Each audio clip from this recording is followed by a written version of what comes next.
All right, quick little Deebo Samuel update here for you. This is what Kyle Shanahan just said on Monday afternoon to the media about Deebo. Take a listen.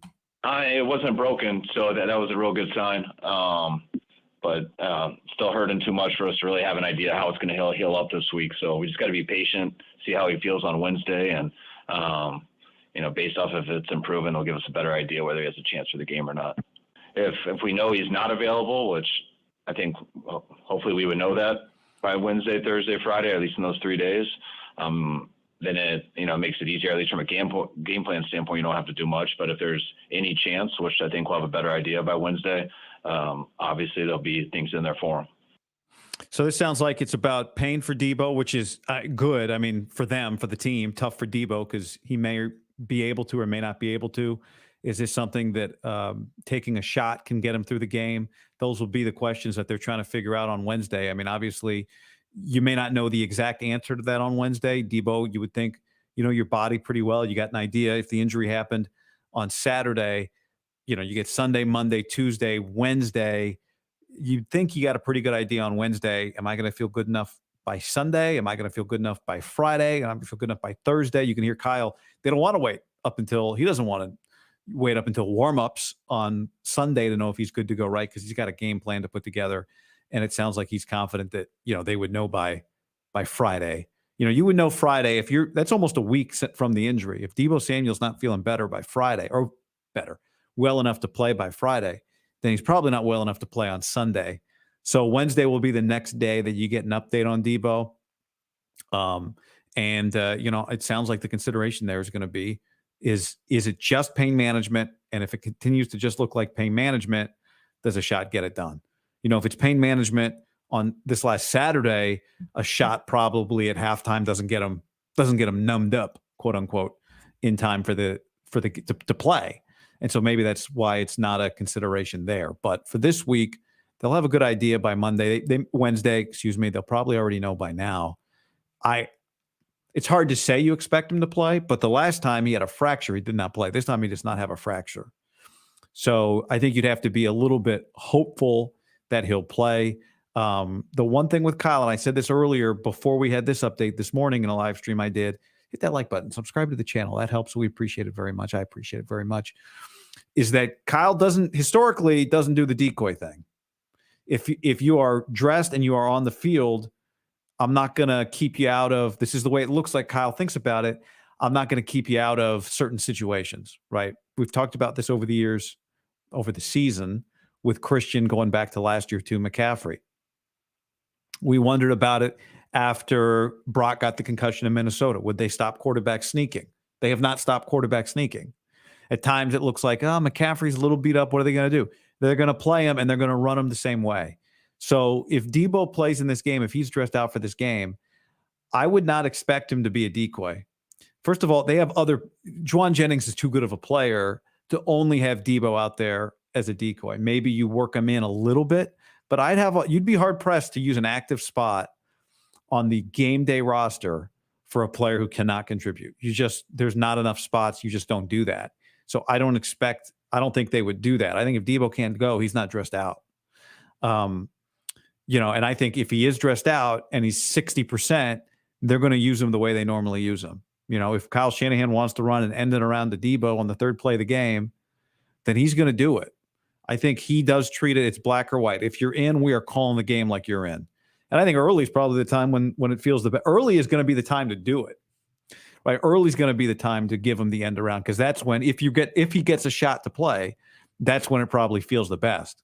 In the fourth quarter, now you've taken several hits, and it starts to wear off, and and then it's a different story. Yafi says Kyle's in no rush to show his cards on Deebo's availability. I think that's true, but if you're Detroit, you're preparing for Deebo Samuel, and it's. I don't really think there's much advantage there for Kyle, but you're right. There is no sense in Kyle saying today, you know what? I think it's looking good. I think he's probably going to play.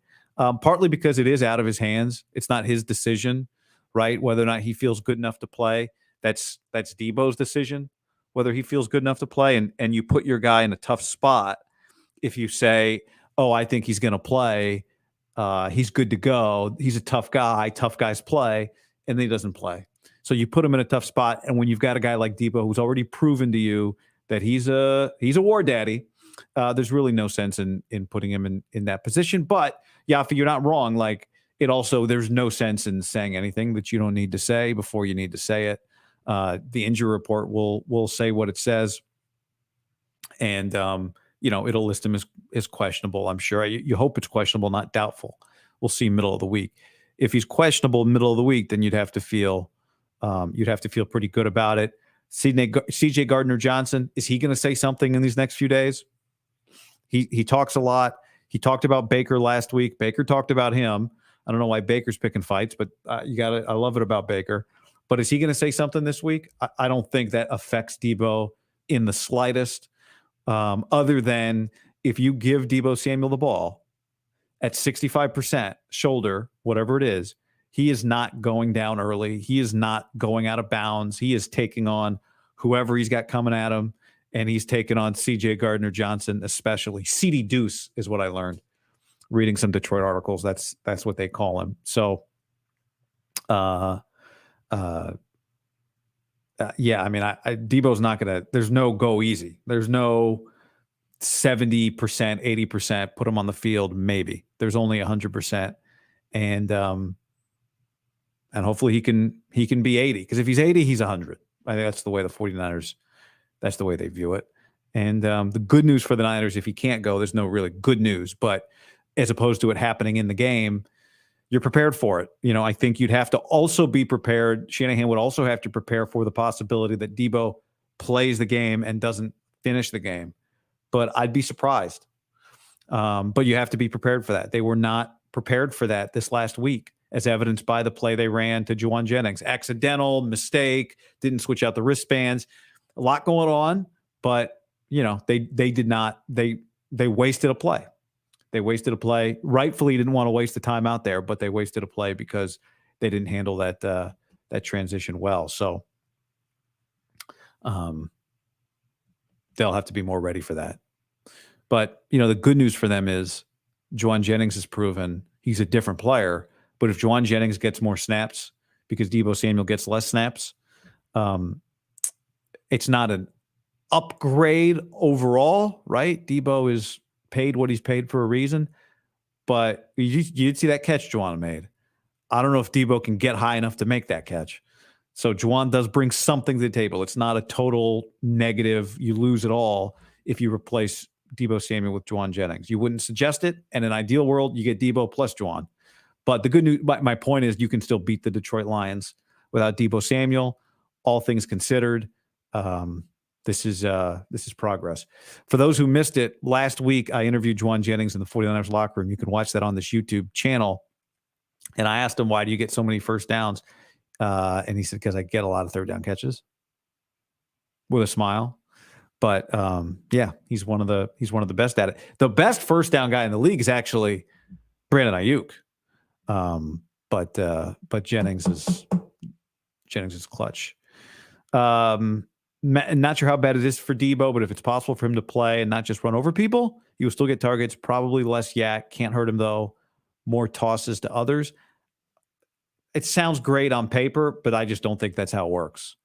Just like it, we're seeing, like for Draymond Green, all the years, can you turn off just the part of it that is difficult and just turn up the part of it that is superstar stuff? And with Deebo, I don't think you can turn off. I thought it as I'm watching him, like, can you just turn on that play? Like, can you just fight a little less? The yardage you got is the yardage you got. But then you look up and you see McCaffrey. If you told him to fight a little less, he'd score less touchdowns. If you told Deebo to fight a little less, he'd score less touchdowns. So Jauan, Juwan, or Third and Benny. If you listen to that interview, you'll get the Third and Benny reference. Anyway, all right, that's the quick update. If you just jumped into the video live, just go back to the beginning. You can hear I played the audio of what Kyle Shanahan said. And whether you're here after the fact, appreciate it. Hit that like button. That helps very much. When you hit that like button, more people get this video suggested to them. More people then watch the video. More people then subscribe to the channel, and it all grows. Brought to you by Tito's Handmade Vodka. Thanks to our sponsor, Tito's Handmade Vodka, distilled and bottled in Austin, Texas. 40% alcohol by volume. Namely 80 proof. crafted to be savored responsibly. All right, out for now. Back soon. Have a good day. Bye, everybody.